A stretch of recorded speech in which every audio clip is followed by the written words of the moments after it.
All righty. Mm. All right, here we go.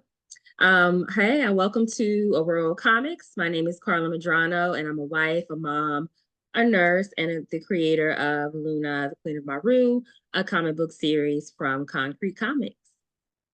Hi, everyone. My name is Dr. Ebony Toussaint, and I'm a research scientist who investigates faith, food, and Black futures. This is a safe space where we discuss the intersection of health, culture, and, of course, comic books. Mhm. So, starting up today, I want to talk about Ashanti Princess, which is a supernatural horror film by the late Billy Graham, and they're seeking production partners for this work. And it is a psychological horror story with a supernatural theme of revenge. So, this already is sounding like something that I I knew, will love. I knew it would A be whole something you love. so, in case our listeners who don't know, Billy Graham was the first African American to be hired by Stan Lee to work at Marvel Comics. So, his art in the Black Panther and Luke Cage titles, these are what helped kind of define the style and to develop the worlds that we continue to be immersed into to this day. And these continue to be immensely popular titles, both Black Panther and Luke Cage. And so his contribution to the comic book community began the process of even creating a space for Black comic book artists and just artists in general to call comic books their own. And so he's bringing Black readers and characters that, look like us and brought these different dialogues and situations to the Black community that we could relate to.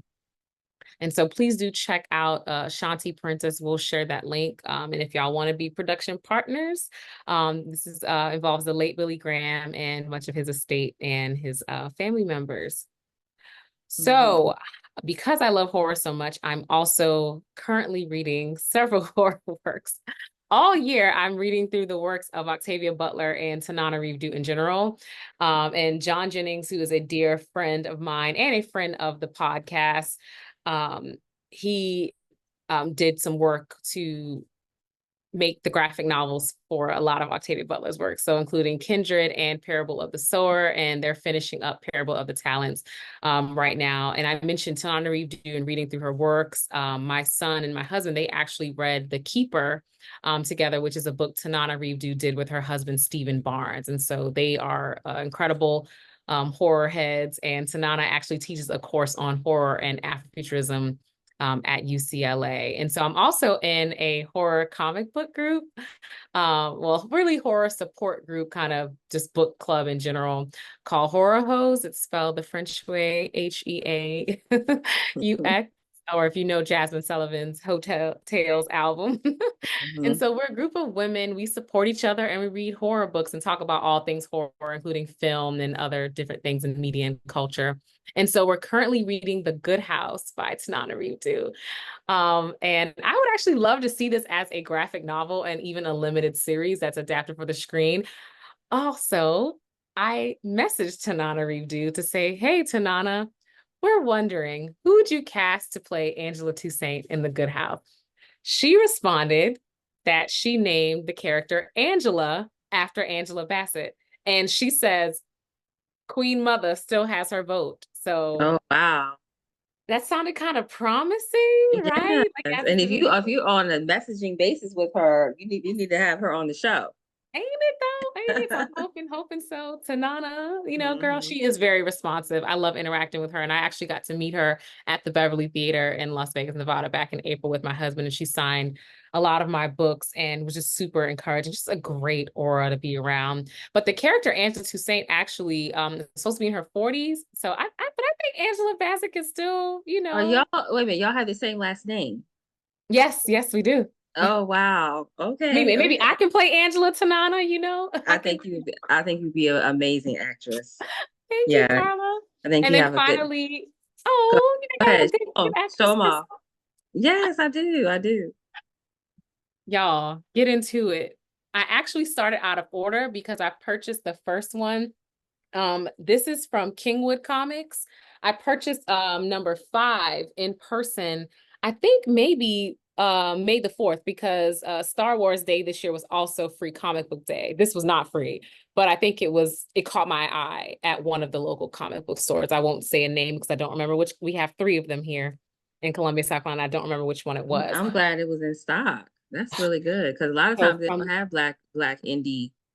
But that's a huge title. That title has been around for a while now. okay. So Yeah, I saw number 5 and I was like, I need the other ones. And so y'all, this artwork, get into that artwork. Like yeah, whoever did this, I mean, I just, oh yeah. yeah. He Harriet Tubman, Demon Slayer. That the incident that hit her on the head, y'all, turned into this David. super, super duper. Yeah, David Crownson, Portland Ellis, Mhm. and Sharonda Brown. There's a few other names on the other ones, but the consistent names on all of them are David Crownson and Sharonda Brown. Yeah, David. I was on a. I think it looks different, but I think I was on a panel with him a few months Oh, back about making a living in comic books, and he of course was an expert because he has done extremely well with his title. And I mean, I don't think it's been announced yet, but he did tell us that he's in talks with a studio to bring it to TV. So and with the success of these Netflix shows like yeah. Supercell and what was the other Bridgerton? I mean, these black produced, black directed, black centered stories are doing very well. So that should tell Hollywood something about, producing more original content centered around black characters. Sis, I'm telling you now. I'm gonna get a role in the Good House. Okay. It's Tanana and Steven put that. I'm gonna get a role in that one. So I'm just putting that out there. What's for me is for me. God Hmm. got me, God's favorite. And if this goes on the screen, look, I want like this could be You should multiple. follow him. You should follow him. And I'm gonna send him this clip. I'm gonna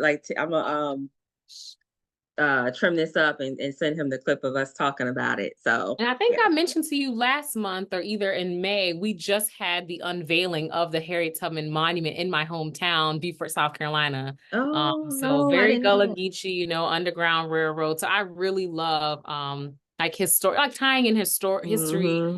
Like I don't know if you saw it, but like Abraham Lincoln, the vampire film with Anthony Mackie, because you No, didn't see. I didn't. Well, So you know Anthony me Mackie, now. who is now, Sam Wilson and Captain America, Hmm. played like Abraham Lincoln's childhood friend William in the Abraham Lincoln vampire movie. It was really well done. I think it was well done. So I think I Mary Elizabeth, what's the actress? She was in Scott Pilgrim versus the World. I don't know if you've seen that. That's also based on a mm-mm. comic book, but she was in Scott Pilgrim versus the World as the love interest Ramona Flowers, but she plays the first lady, Mrs. Lincoln in the film. Is it Mary Elizabeth Winstead? I can't think of her last name, but yeah. So Girl, I yeah, don't know. Anthony Mackie, you got to check. Well, I don't know. It might be as soon as you see a drop of blood or a As vampire soon bite. as, like, and I'm a nurse, I should handle blood. But no, I don't do, girl, I don't do no vampires. I don't do nothing dark. Like I consider dark. Yeah. I'm like, yeah, I told you the Doctor Strange movie had me, oh my gosh. When Wanda came out of See the you now, and I was like, girl, are you sure we talking about the same movie? Yes, girl, Doctor Strange. yes, yes, I will, but I love that you love horror. I love it. And so, like, yeah, I know when your month comes in October, I know you're gonna All be the tearing it up. demon And slasher You and sketch. Tosh can, Tosh, shout out to Tosh from Midnight Comics. You and her, I will have her on.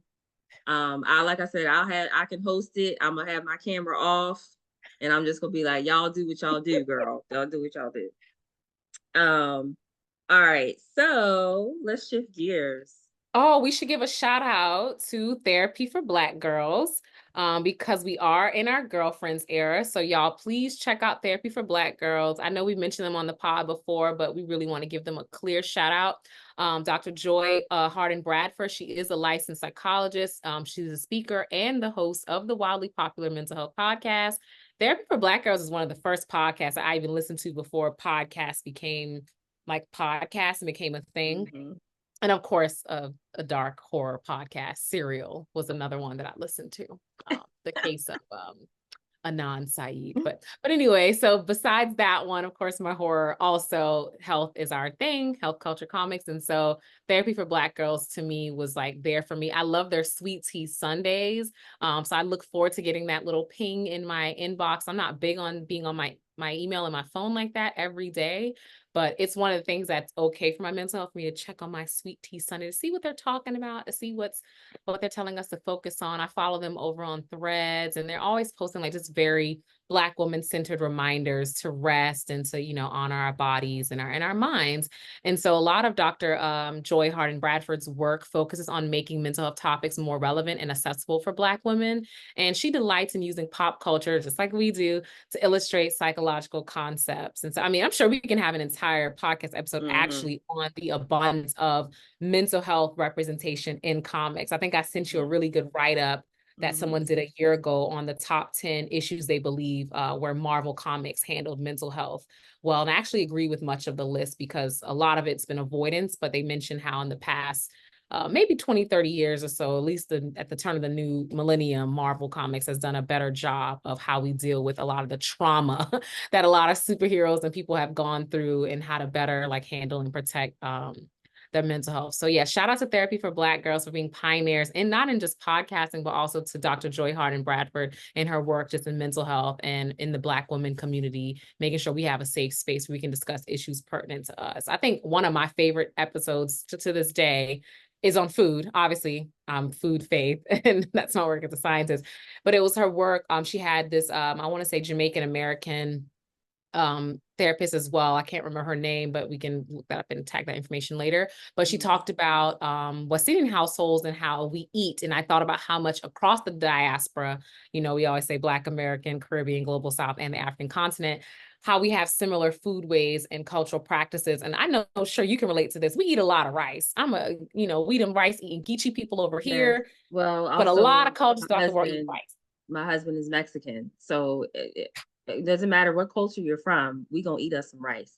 Peas and rice, beans and rice. What is it? Dirty What is it? rice. Dirty rice, Cajun rice. We got red rice, arroz con frijoles, whatever the beans and rice dishes, or just plain rice. And Arroz so con she talked about frijoles. that and how at a many cultural events you get a big plate and like much of the plate is just rice. With a splash of protein, a splash of fruits and vegetables and other things, but it's mainly gonna be rice as the center and the staple. And rice is healthy for you; it can be a great thing.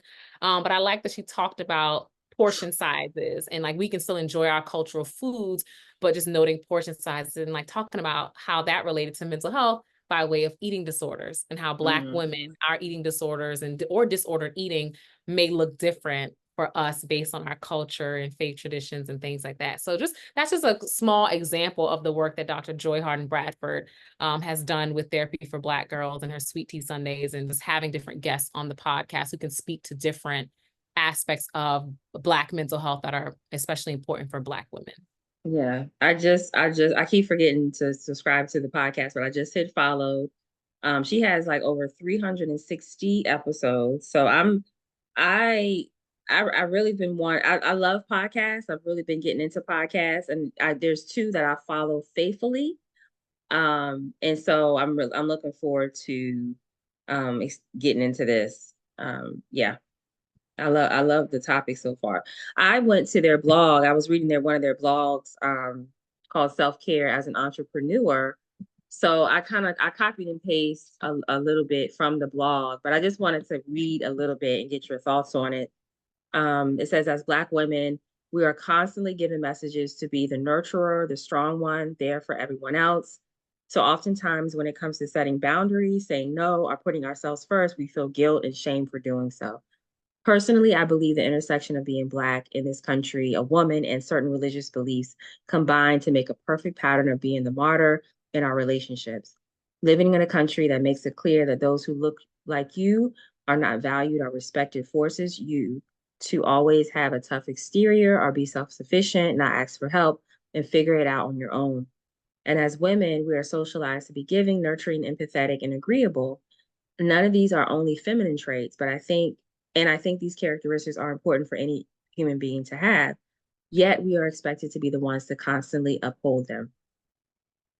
And then it mentions as a Christian, the Bible, and I'm a Christian, but I know some listeners may not be Christian.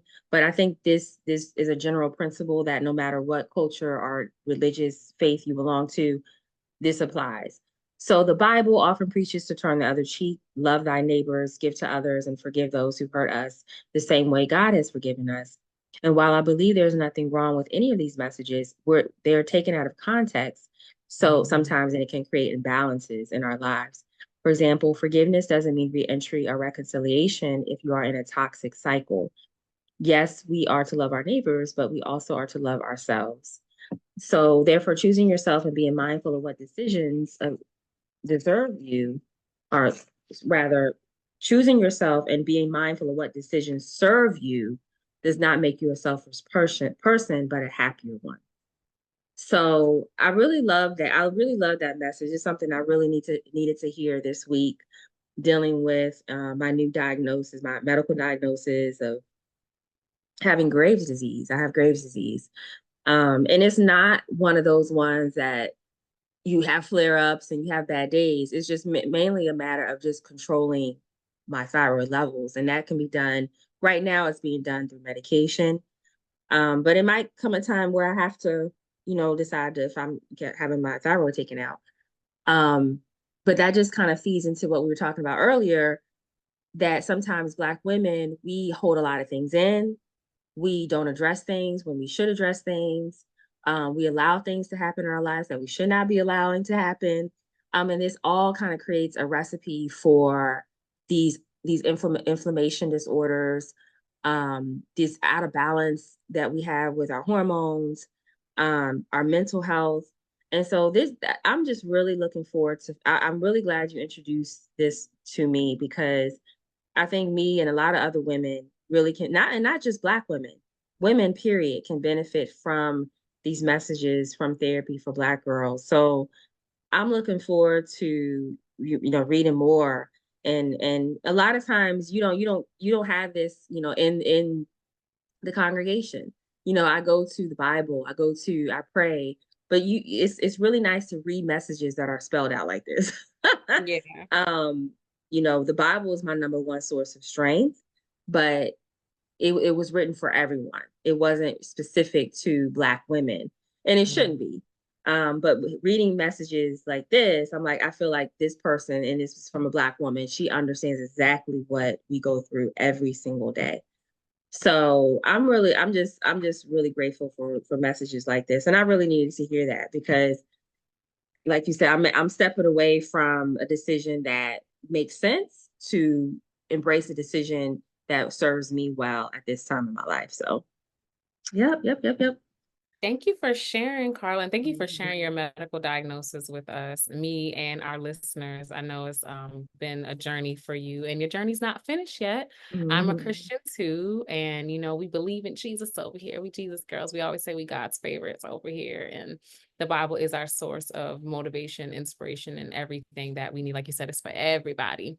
And I Mhm. do love that I don't believe in coincidences. I'm always like, there's 8 billion people, in this part of the Milky Way ghetto. Like the idea that I would meet you, Carla Madrano, the idea that you meet at me, Ebony Toussaint, and your medical condition. And we know that, all the Bible verses of all things working together and all the different things that can sometimes, like they say, lend itself to be toxic positivity and, reentry and reconciliation when things have happened. And it's like, yeah, we can forgive, but showing up for ourselves teaches people how to love us. And I'm like, I only want God's love. I know how God loved me. So I'm only Mhm. accepting that from other people. So that's how I love me too. And that's what I accept from other people, is how God loved me. Because God don't play about me. And Yeah. so I love that they said at the end of the part you read about when you feel better, you show up better, not just for yourself, but for other people. And so I Mhm. remember you mentioning, he's like, girl, I don't know if I'm gonna get on the pod. And I was like, okay, you don't take your time. He's like, I'm gonna make me some tea. I'm gonna rest. And we have examples of God doing that in the Bible. One of the most notable stories we talk about is Peter walking on water, right? And Mhm. Jesus is sleeping in the middle of this storm. He is sleeping. Y'all ain't gonna stop me from sleeping. I'm gonna get my rest. So that's one of the things Uh-huh. I'll keep in my mind whenever I'm like tired and like people trying to make me, be chaotic or tap into chaos and whatever's happening around me. I'm a rest, baby. One thing I'm Mhm. gonna do self-care, baby. Ebony is gonna rest. I'm gonna drink my cup of tea You know, I'm good for a cup of tea. My husband will make me one too. Bring my heating pad because you know, gotta keep our bodies right. But I'm a rest, honey. I'm telling you, like we said, at this age, we're at the stage where we're at in our lives as wives and moms. I am Hmm. going to rest. Self-care. I call it I jokingly tell my husband we discussing our finances at our M&Ms. We call them our money and marriage meetings. I say it's body maintenance, honey. I need my nails, my hair, my get my manicure is body maintenance. My pedicure is body maintenance. My hair conditioned and shampooed is body maintenance, honey. So Yeah. Drake and I, Yeah. all of it's self-care and body maintenance. And you need to. You have three. I mean, I have a son and you have three boys. They need their mamas. So we have to put ourselves first.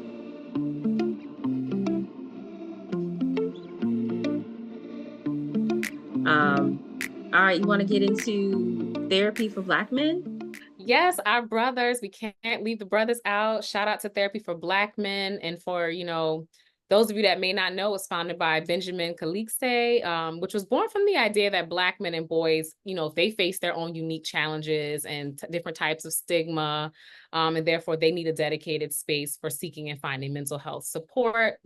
Um, they've made it their mission, I think, which is amazing, to strip away at that stigmatization and ease the process of finding help for Black men.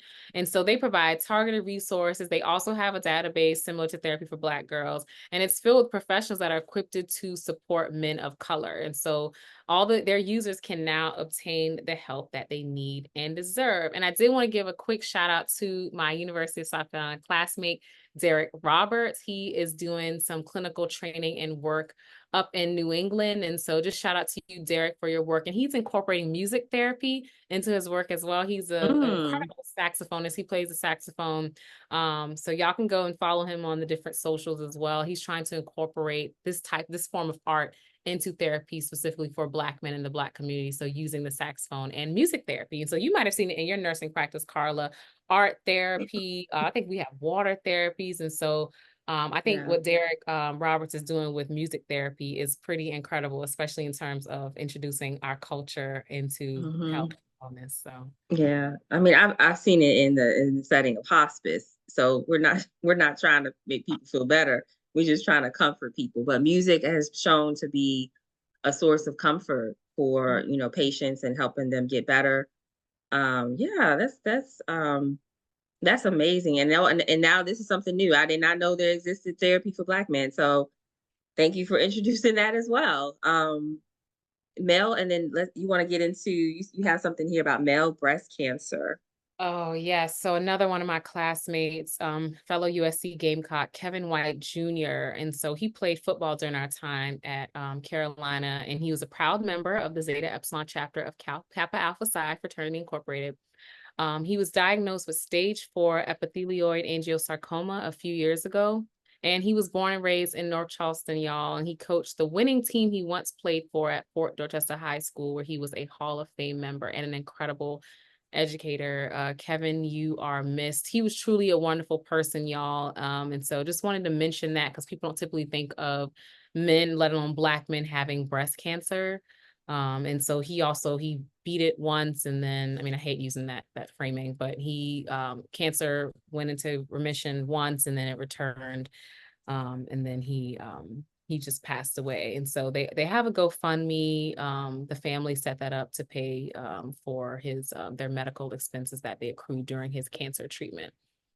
So I did want to briefly mention too, and this is something personal to me. Me and my husband are getting our will, like, trust and estate situated. I'm 35 years old. My husband is 39. He's about to be 40, and we're just not getting this together. And we have 3 kids, like Carla just said. So it's definitely, as we've been getting our finances together. I mean, honestly, financial getting it together, I don't know if I should even frame it that way. It never stops. Hmm. Being on top of your finances and being proactive rather than reactive is something that we've shifted into. And so we were better able to the past year, we've established with our financial mentors, we have a couple that actually live in Maryland that have been mentoring us through a faith-based program. And so they also have 3 kids. And shout out to Kamaria. She's the wife partner. Me and her communicate more often and stay in touch. And shout out to her husband as well. And so one of the things that we're working on just now, we set up a Life Happens account as well as an emergency account. So 2 different things there. You know, if something pops up, the kids need shoes for soccer or something, you know, that came up, the life happened, or the refrigerator went out, life happened. Emergency is more like the car, because I think we just paid $1,400 for something with the car. I can't even tell you what it was.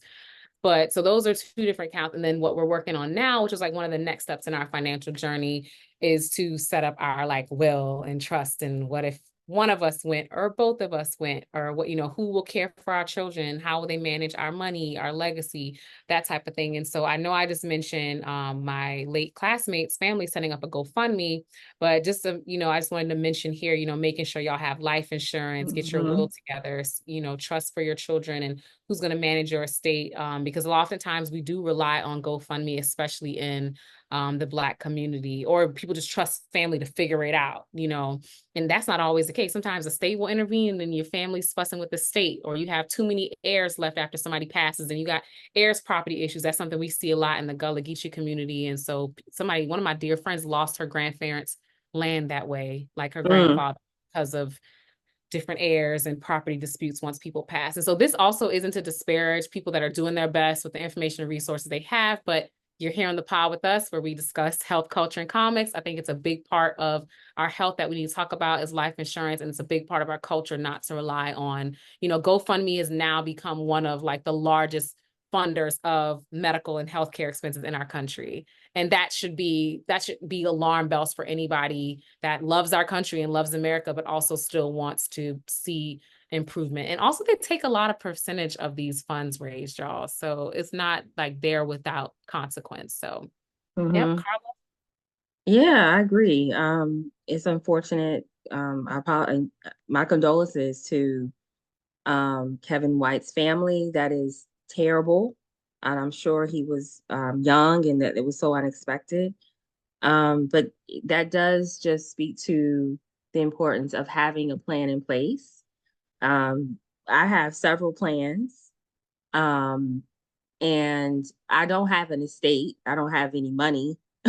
So that is not a conversation yet. But if, you know, my story, Luna, is one day on TV, and I know that will become a topic of conversation and something that me and my husband will have to figure out, you know, how are we going to protect what we have for our child? Because you're right, you know, when death happens, you know, people start coming and calling, and bills come up that you might have to be responsible for, you know.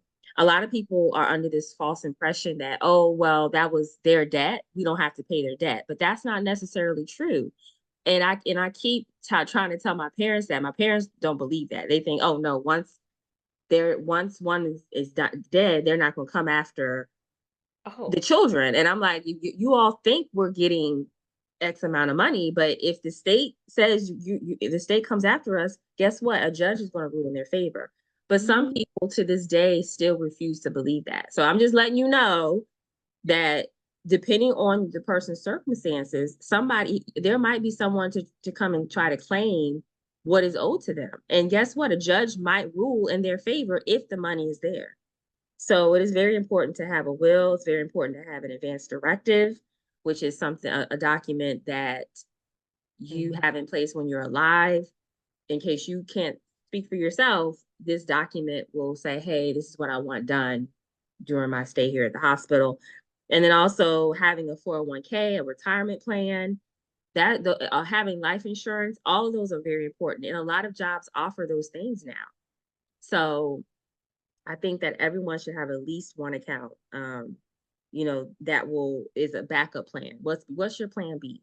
You know, if you had an accident today, what is your plan B? How are you going to support your family? You know, so yeah, that's definitely a wonderful reminder. And I'll put the link to the GoFundMe in the show notes, you know, so people can contribute. So I just wanted to take a moment to recognize one of our sponsors.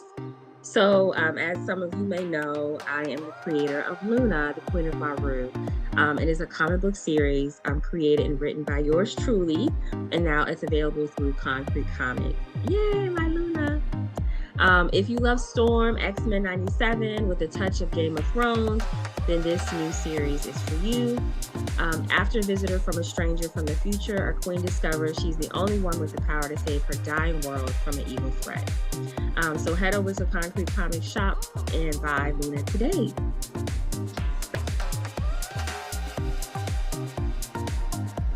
So, all right, back to the show. So, we got a few more minutes. I want to try. Yeah, we should be able to get through everything now.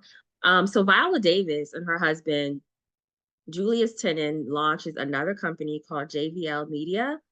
She states this endeavor embodies our collective aspiration to champion and elevate voices that resonate with authenticity and are often overlooked. Davis said in a statement, our mission is to interlace a rich mosaic of both fiction and nonfiction that not only stirs the imagination, but also venerates the enduring heritage of storytellers from diverse walks of life. So their lineup includes both nonfiction and fiction, starting with Had to Lose to Win, the Tiki Davis story by Tiki Davis, followed by The Inclusion Leader Genius by Dr. Janae Battle. So I'm really looking forward to this because her production company, Juvie Productions, which she and her husband started a few years back, has created some amazing projects to include The Woman King, which I thoroughly enjoy. Nice. Shout out Viola Davis. She's a Trio alum too. I'm a Trio baby. So in case people don't know, Trio is a trio, literally, of 3 federally funded programs to support first generation, low income, veteran, and disabled college students. And so I'm a triple Trio alum. I was in educational talent search, middle school through high school. I was in student support services in undergrad, and then I became a Ronald E. McNair Scholar, the late astronaut who died in the 1986 Challenger space shuttle crash. And so he was a PhD as well as a musician as well. So can't remember the instrument right now. Well, maybe it might have been saxophone, but just incredible. So I'm grateful. It's sad, you always feel like a little bit of survivor's guilt or whatever that guilt is when somebody, like, because he died, I'm a McNair Scholar. And shout out to his brother, Carl McNair, who has stayed in touch with all of us. Every single McNair Scholar, he has been there every step of the way to congratulate me, to celebrate me. And I remember reaching out to him to say, hey, we named our 3rd son after your brother as well. So our 3rd son is Erwin Felix, after my late father-in-law, because the Ronald E. McNair is Ronald Erwin McNair. And so our son is, and my father-in-law was Raymond Felix. And so he's Erwin Felix to Saint, my 3rd son. And so just incredible. Viola Davis, this is wonderful work. And we love to see, we always shout her out at Trio alum events. The Council for Opportunity Education always shouts her out because she's probably one of our most famous, I think, Trio alum. Then I'm going to be the second famous one. Yes, you are. Yes, you are. I didn't know that. You always teaching me something, Ebony. Always. I love it. So I'm looking forward to her new book. I did read her autobiography. I forgot what it was called, but I loved her autobiography. My respect for her went up several notches after reading her book. So I want to encourage everyone. Let me see if I can find the name of it. What's the name of it? It's an autobiography by Viola Davis. Let me see if I can find her book. Finding Me? Yes, Finding Me. It's a memoir, and it talks about her early life, growing up poor, in an abusive family, her being molested by family members. I don't know if it was family members or friends, and her being called the N-word, and then how a high school teacher saw something special in her and encouraged her to audition for something. That's kind of how her whole journey started as an actress. So it's a really great book. She talks about her being a mother not being able to have kids and how, how that affected her, impacted her. So she ended up adopting. It's just a really great story. I read it all in like one weekend. I was flying somewhere, I can't remember. Oh, is And her daughter adopted? hmm yeah, her daughter's Wow. adopted. So I love the book. I would encourage everyone to buy her book, read it. My respect for this lady went up tremendously. So I think that's it, girl. That's it. I love ending with Viola Davis. I feel I so know. empowered. I'm just like, it's Viola. I feel like I need to do something with my life, I my Friday know. night, my She's Friday so evening. regal. She's Isn't so she? regal. I really want the MCU to grab her up and like put her in a role. I have no idea what Has she she would. not been in the MCU? She was in DC, I think, as Amanda Oh, the Waller. Suicide Squad. That's Yeah, right. but I was like, she I've seen she's her in a movie. she's Okay. feminine. Like I want to see her in a very feminine role. Amanda Waller, even though she's had tons of kids in the comics, they don't depict her as being feminine. And Aletha Martinez, we were just talking about that in her interview. She right now is working on Amanda Waller's story, and I was like, I hope they allow you to soften her up a bit, because and she was like, oh, I'm working on it. At one Let her point be this in woman. love. Let her be soft. Let her be well rested. Because Yeah. too often we see women, especially Black women in certain roles, we're used to seeing them save the day.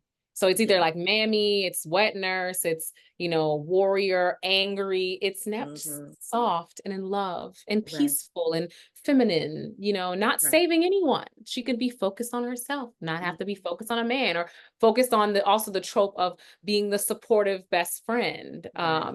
In horror, we talk a lot about final girl, for example, and who the final girl gets to be. And it's always the case that, the Black person dies first, or either they helped the white friend make it and live to the end. Hmm. And so it's just having a Black woman get to be final girl means something. So Hmm. have her be soft and the girl and the love Right. interest. And, we see it with the Yeah. Spider-Man films with Zendaya. Hmm.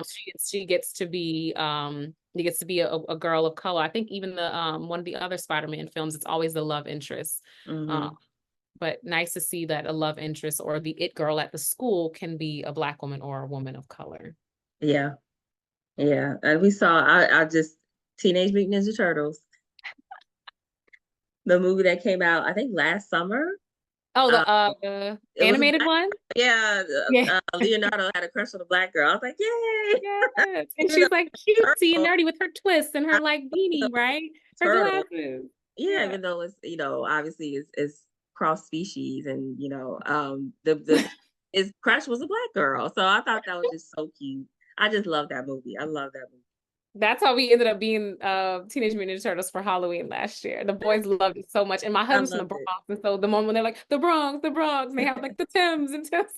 It was a very, very Bronx moment. And it was just very fun. I think we talked about this, like whenever we choose to cosplay every year, I'm never thinking about like, oh, the race of the people. I'm just thinking about whatever I want to be. I'm gonna put on my makeup, buy my wig, and I'm gonna be whoever I want to be. Yeah, yeah. Um, yeah, Teenage Mutant Ninja Turtles. And I have not read the latest series, The Last Ronin, yet, but I'm going through right now. I'm going through X-Men, House of X, and Power of X right now. Mm.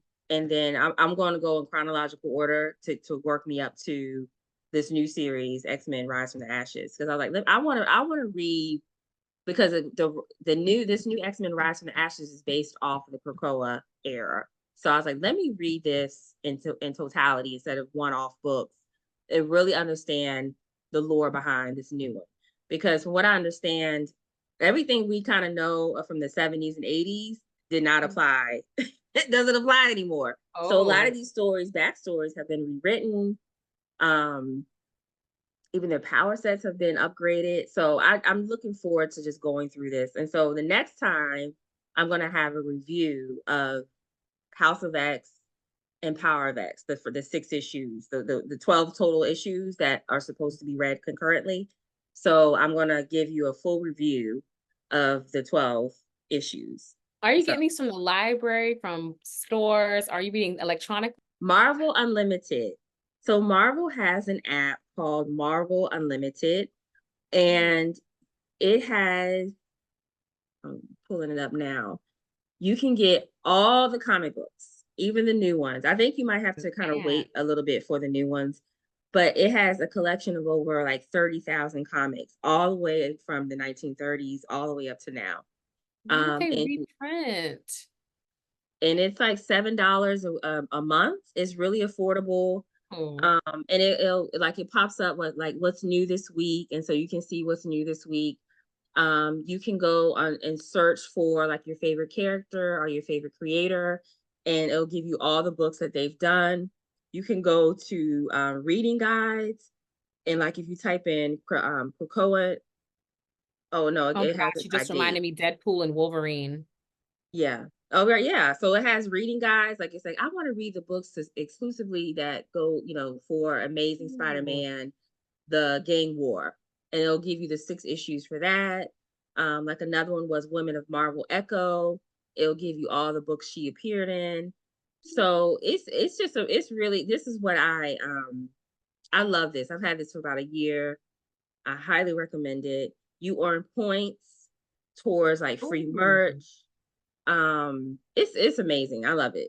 I love it. I What? read it all Girl, I five be times. on eBay trying to still buy like physical media because I'm always like physical media Oh, win because I'm a very big Marvel. DVD kind of comic in my hand kind of girl. But you read electronically too. And I Yeah, swear, I Marvel. always tell you about John. He sends me like comic books. Him and Kiana will send me comic books like electronic. I'm like, I want it in my hand. I know. I actually just sent a message to Marvel on Instagram. They're probably not gonna acknowledge it. But I was like, we need an omnibus of Storm. Like we need all her like major runs. And there's like I can count on my hand probably 6 or 7 major runs that I would love to have like physically in my hand. And I would love for them to, give us the interviews behind the story, give us the sketches, give us everything when it comes to Storm. So if you see that on the market next month, next year, then you know where it came from. Came from I Luna mean, just Storytelling. re-release it, right? Like, and that would be dope if they have an Ororo film and then Hmm. release like all of her works. Yeah, Like I'm like, people will buy this. Why don't they think we will buy yeah. the print copies? Like, We yeah, would. like I would definitely buy it. I need to I would save my spend the three eyes. I hundred can't be on dollars, these. Like, whatever it no. costs to spend it. And it's like because it's something that you're gonna have forever.